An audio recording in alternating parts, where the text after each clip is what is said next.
মুক্ত আকাশৰ তলত ডিটেনশ্যন কেম্পত বন্দীৰ একাংশ। মাননীয় হৰ্ষ মন্দাৰ মহোদয় আবেদনকাৰী আৰু মাননীয় অধিবক্তা প্ৰশান্ত ভূষণ মহোদয় উকিল হিচাপে মাননীয় উচ্চতম ন্যায়ালয়ত ৰুজু কৰা এক গোচৰৰ ভিত্তিত 3 বছৰতকৈ অধিক দিন বন্দী হোৱাসকলে জামিনত মুক্তি পাই আছে। আজি বঙাইগাঁও জিলাৰ 7জনে জামিনত মুক্তি লাভ কৰে।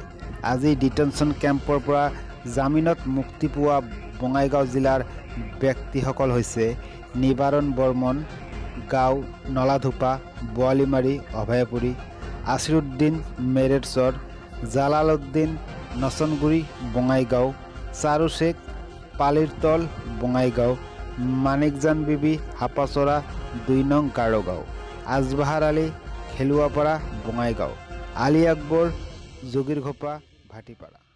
3 বছৰ 7 মাহ। কিয় থাকিবলগীয়া হ'ল আপোনাৰ? কি কাৰণত আহিল মোক তো এএছপি তাৰ পৰাতে লৈ গৈছে। আপোনাৰ কাগজ পাতি গোটেই ডকুমেণ্ট ঠিকে আছে? ডকুমেণ্ট চব ঠিকে আছে। এতিয়া লৈ আহিছিলোঁ, ইয়াৰ পৰা লৈ গৈছে। চাৱাই নি এতিয়া চাৱাই নি। আপুনি ডিটেনশ্যন কেম্পত যোৱাৰ পিছত আপোনাৰ পত্নীয়ে চিপ জৰি লৈ নিহত হৈছিলে? মোৰ কাৰণত ফাঁচি দিয়ে মৰা গৈছে। আপোনাৰ পত্নী? আপুনি ভিতৰত গৈ কেনেকুৱা পাইছিল? ক'ত? ডিটেনশ্যন কেম্পত জেলতে আছিলে? মোৰ তাতে যা মোৰো শৰীৰতে বেমাৰে চলি আছে। এতিয়া মোৰ বেমাৰে আছে। তাতে খোৱা দোৱা কেনেকৈ আছিল? খোৱা দোৱা ইমান একটা ভাল নহয়। ভাল নহয়। চিকিৎসাও ভাল নহয়। কি দিছিল খাব তাতে? খাবলৈ দালি আলু ছাড়া কি দিব? বেলেগ বস্তু নিদিয়ে? বেলেগ বস্তু নিদিয়ে আৰু কাঁচা চব্জি খালি পচা বুলি আনি দে। খালি দিলে মানুহ খাব নাপায় এলে আনি দে।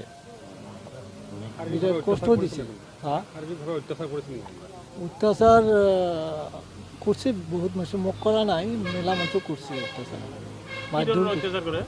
মাৰধৰ কৰিছে, মস্তানি দেখা, জেলত আহি মস্তানি দেখা, এই কাৰণত কিছু মানুহক মাৰছে। কোনে মাৰে? কয়া দিগিলা মাৰছে। কয়া দিগিলাই মাৰছে।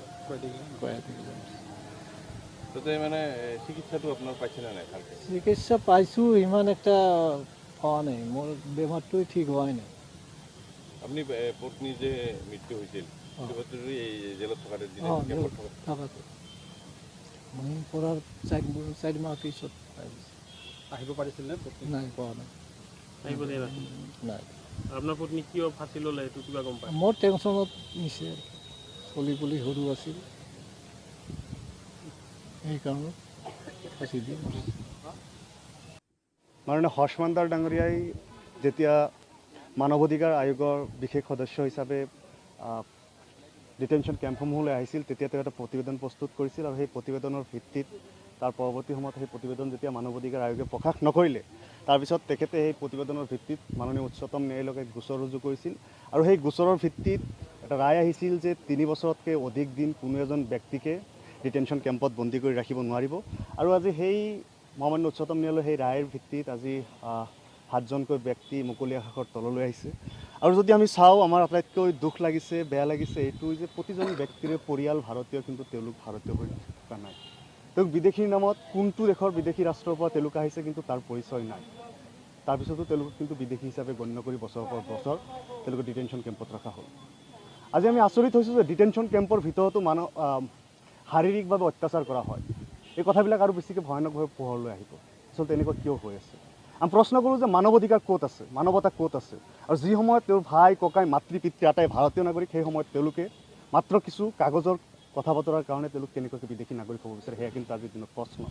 আমি আশা কৰোঁ অনাগত দিনত ৰাষ্ট্ৰযন্ত্ৰৰ এই ৰাষ্ট্ৰযন্ত্ৰই মানৱ অধিকাৰ উলংঘনৰ দৰে এনেকুৱাকৈ কাম কাজ যাতে অনাগত দিনত নকৰে। কাৰণ প্ৰতিজন ব্যক্তিৰ পৰিয়াল আছে। যদি সেই পৰিয়ালৰ এজন ব্যক্তি যেতিয়া ডিটেনশ্যন কেম্পত থাকে, আন এজন ব্যক্তি যেতিয়া আত্মহত্যা কৰে, তেতিয়া সেই পৰিয়ালটো কেনেকৈ চলে? হয়, আমি আজবাহাৰ আলীৰ পৰিয়ালটোৰ কথাই ক'ব বিচাৰিছোঁ। ঔডুবিৰ সেই আজবাহাৰ আলী যেতিয়া ডিটেনশ্যন কেম্পত গৈছিল, তেতিয়া তেওঁৰ পত্নীয়ে যেতিয়া সেই কেছৰ কাৰণে প্ৰয়োজনীয় সেই পইচাকেইটা যোগাৰ কৰিব পৰা নাছিল, তেতিয়া চিপ জৰিলৈ আত্মহত্যা কৰিছিল। সৰু সৰু ল'ৰা ছোৱালীবিলাক থৈ আত্মহত্যা কৰিছিল। আজি আজবাহাৰ আলী বেমাৰী মানুহ হৈ ওলাই আহিল ডিটেনশ্যন কেম্পৰ পৰা, তো গোটেই পৰিয়াল ইয়ালৈ আহিছে, কিন্তু তাইৰ পত্নী নাই। ভাবক, যদি সেই ঘটনা আপোনাৰ লগত হ'লেহেঁতেন, যদি কাৰোবাৰ লগত হ'লেহেঁতেন। গতিকে আমি আশাবাদী অনাগত দিনত মানৱতাৰ উলংঘন